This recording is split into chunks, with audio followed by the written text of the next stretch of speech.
I woke up with mud on my feet and a shovel in my hands. I woke up in my backyard at exactly 3:17 a.m. The moon was so bright it lit everything in silver, but the air was still and heavy like it was holding its breath.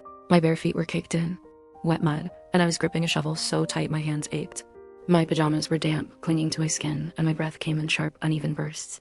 The last thing I remembered was falling asleep on my couch. I've never sleepwalked in my life, but there I was, standing over a deep, fresh hole in the middle of my yard. The pile of dirt beside it wasn't just soil. It had scraps of cloth tangled in it, and the smell.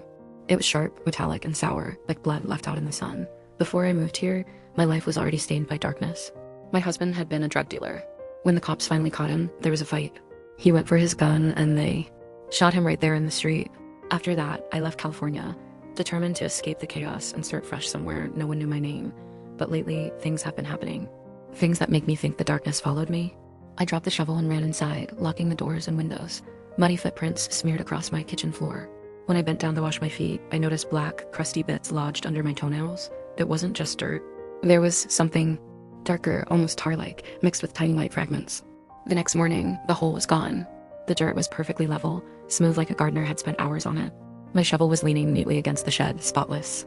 I told myself I'd imagined it, but deep down, I knew I hadn't. That night, I set up my phone to record me while I slept. I placed it on the coffee table, camera facing the couch. I wanted answers. When I checked the footage the next morning, most of it was nothing but static. But at exactly 3:12 a.m., the picture cleared just enough to show me walking through the living room, holding the shovel. I wasn't wearing my pajamas anymore. I was in a long, white nightgown I had never seen before. My hair was hanging over my face, but I could still see my mouth, stretched into a slow, unnatural smile. An hour later, my neighbor knocked on my door. His voice was shaky. He asked if I'd seen his dog, but he said the little guy had vanished sometime after midnight. I lied, told him no, but my stomach turned cold. 2 nights later, I couldn't sleep. Something kept pulling me toward the shed. I took and walked to the far end of the yard. That's when I saw it. A pale shape sticking out of the dirt, right where the first hole had been. My hands shook as I dug around it. When I pulled it free, I was staring at a small skull. The jaw still had a few teeth clinging to it, and a piece of blue collar dangled from what was left of the neck. It was Buddy. As I stood there, frozen, I realized the ground around me wasn't just loose, it was breathing.